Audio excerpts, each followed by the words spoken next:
कुछ समय से ज्यादातर दिन में सोने की कोशिश करता हूँ कि डर लगता है कि आज तो मेरी सांस ही अटक जाएगी। मतलब सोने में डर लगता है, लेटिंग गो का पता है। मुझे कुछ ना कुछ सोचते-सोचते सो जाने की आदत है। जब दिन में मैं सोता हूँ तो सोचते-सोचते सो जाता हूँ और अचानक मेरी वही सोच में मैं साँस नहीं ले पाता, घुटन-सी महसूस होती है।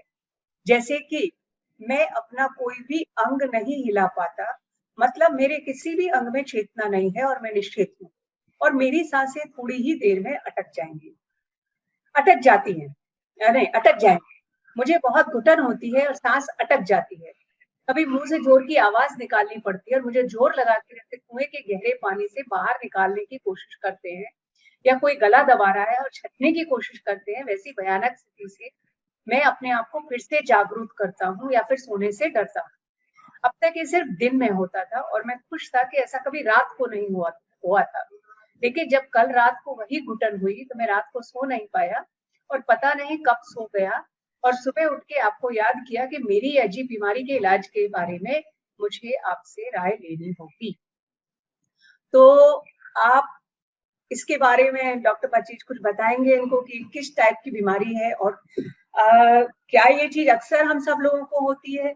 क्योंकि कई बार हमने देखा है कि इस टाइप का अनुभव कि दिन में या रात में सोते-सोते अचानक घुटन महसूस करना और उसके बाद ऐसा लगना कि हम बहुत बोलना चाह रहे हैं, चिल्लाना चाह रहे हैं, लेकिन आवाज़ नहीं निकल रही है। हम उठना चाह रहे हैं, हम उठ नहीं पा रहे हैं। ऐसा अक्सर लोगों के साथ होते हुए मैंने देखा है, एक आध बार कभी मेरे साथ भी हुआ होगा।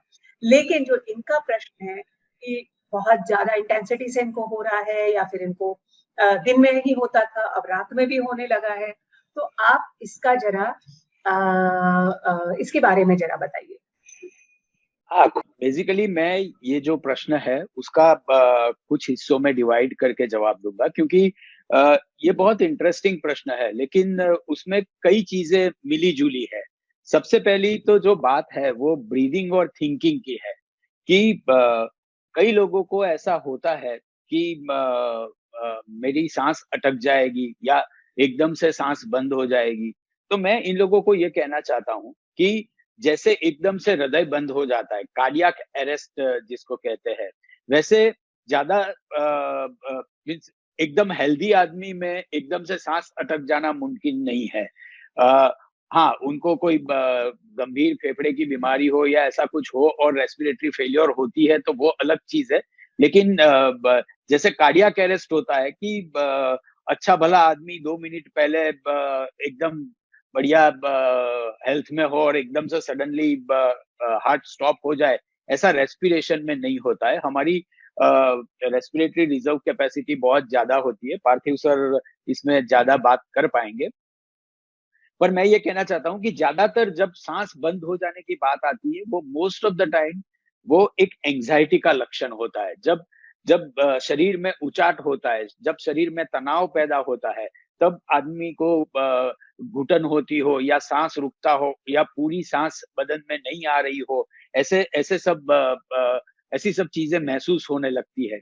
तो पहले तो ये बात आप बिल्कुल तय कर लीजिए कि आपको जो घुटन हो रही है, उसमें साँस का या फेफड़े का कोई प्रॉब्लम नहीं है। ये प्रॉब्लम आपकी साइकोलॉजी से जुड़ा हुआ है, आपकी साइकी से जुड़ा हुआ है। That is the first thing which you should learn.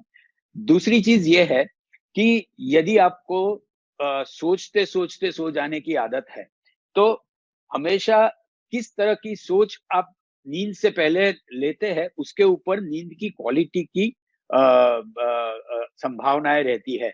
यदि आप हैप्पी थॉट्स लेके सोते हो, यदि आप पॉजिटिव थॉट्स लेके सोते हो, यदि आप खुश थॉट्स या कंपैशन वाले थॉट्स लेके सोते हो, तो आपकी quality of sleep would be much healthier than the other way around. यदि आप सोच चिंता करते-करते सोते हो या प्लानिंग करते-करते सोते हो या रिग्रेट से सोते हो, तो नेचुरली आपकी जो स्लीपिंग क्वालिटी है वो इतनी अच्छी नहीं रहेगी। तो मैं ये समझता हूँ कि आपको ये सोचना चाहिए कि जब भी आपको ये घुटन सी महसूस होती है, उसके पहले आपने क्या सोच के आप नींद में गए थे या आप क्या सोच रहे थे? Most of the time I am sure कि ये एक नेगेटिव वाले थॉट्स होंगे या डरावने थॉट्स होंगे या कुछ प्लानिंग चल रहा होगा, कुछ एंजाइटी चल रही होगी और वो तनाव सबकॉन्शियस माइंड में रहता है और ये होता है। ये परिस्थिति को कहते क्या है? अभी अभी इम्पोर्टेंट बात ये है, ये परिस्थिति को नाइट टेरर कहते हैं। जैसे नाइटमेयर होता है, नाइटमेयर्स में डरावने सपने आते हैं। नाइट टेरर्स में ऐसा होता है कि सडनली आपको ऐसा लगता है कि आपका पूरा बॉडी फ्रीज हो गया है, आप कुछ भी करने के काबिल नहीं है और आप कुछ भी नहीं कर पाओगे। ऐसे ऐसे आपको महसूस होता है और सडनली आप स्ट्रगल करते हो सांस लेने के लिए, हलन चलन करने के लिए और एकदम से फिर आप उठ जाते हो। कई बार उसमें पसीना भी हो जाता है। तो आपको ऐसा लगता है कि अरे भैया बाल बाल बचे, ये तो मरने वाला था आज। मैं हिल नहीं पा रहा था, मैं सांस नहीं ले पा रहा था और ये क्या हो रहा था? अभी मैंने उसमें से मैं बाहर आया। तो ये जो पूरा अनुभव है वो बहुत डरावना होता है, इसको नाइट टेरर कहते हैं। आमतौर पर जिनका दिमाग थका हुआ होता है, बहुत बर्डन से पूरा दिन जिन लोगों ने काम किया है या ज्यादा पढ़ाई की है, दिमाग के ऊपर ज्यादा लोड दिया है, जो लोग बहुत ज्यादा इमोशनल है, ज्यादा इमोशनल टर्मोइल में से पसार हो रहे हो, ये सब लोगों को दिमाग के थकान की वजह से ऐसा नाइट टेरर होता है। तो मैं ये समझता हूँ कि आपको रिलैक्स होने की जरूरत है। आपकी जो इश्यू है वो स्ट्रेस की हो रही होगी और जो यदि आप रिलैक्सेशन की प्रैक्टिस करते हो, फिजिकल एक्सरसाइज करते हो, तो मैं समझता हूँ कि ये चीज आपको धीरे धीरे इसमें से आप बाहर निकल सकते हो। जो कि डेफिनेटली 100% में 100 में से 99% में वो साइकियाट्रिक कंप्लेन ही होती है, क्योंकि वो भय के साथ और बॉडी की शिथिलता के साथ लगता है। एक कंडीशन, मेडिकल कंडीशन ऐसी है जिसमें कि सीरम पोटेशियम लेवल नीचे हो जाता है और हमारा ब्लड का कॉर्टिजोल लेवल, क्योंकि हमारी बॉडी जो है वो स्टेरॉइड पे चलती है, हमारी खुद की बॉडी भी स्टेरॉइड अंदर बनाती है। तो अगर हमारा जो सुबह का अर्ली मॉर्निंग का स्टेरॉइड का एक राइज आता है और दूसरा आता है शाम को, कईयों को ऐसी हार्मोनल डिस्टर्बेंसेस की गड़बड़ी होती है या तो रोग होता है, और साथ में लंबे अरसे से डायबिटीज है और कोई डायूरेटिक दवाई लेते हैं जिसमें पोटेशियम भी कम हो जाता है, तो उनको अर्लियर फेज में ऐसे सिम्टम्स आते हैं। लेकिन ये सिम्टम्स में अच्छी बात ये होती है कि नींबू पानी पीने का जी करता है, और नींबू पानी जैसे भी पीते हैं हमारी बॉडी की मूवमेंट नॉर्मल हो जाती है, वो शिथिलता चली जाती है। तो ये एक just I was giving an add on information कि कभी अगर कोई डायबिटिक है और डायूरेटिक माने ज्यादा पेशाब करने की कोई दवाई दी गई है उनको ब्लड प्रेशर की वजह से या हृदय का पंपिंग कम होने की वजह से, और उनको अगर ऐसे चिन्ह आने शुरू हो जाता है तो उनको पोटेशियम की कमी होने की संभावनाएं ज्यादा होती है।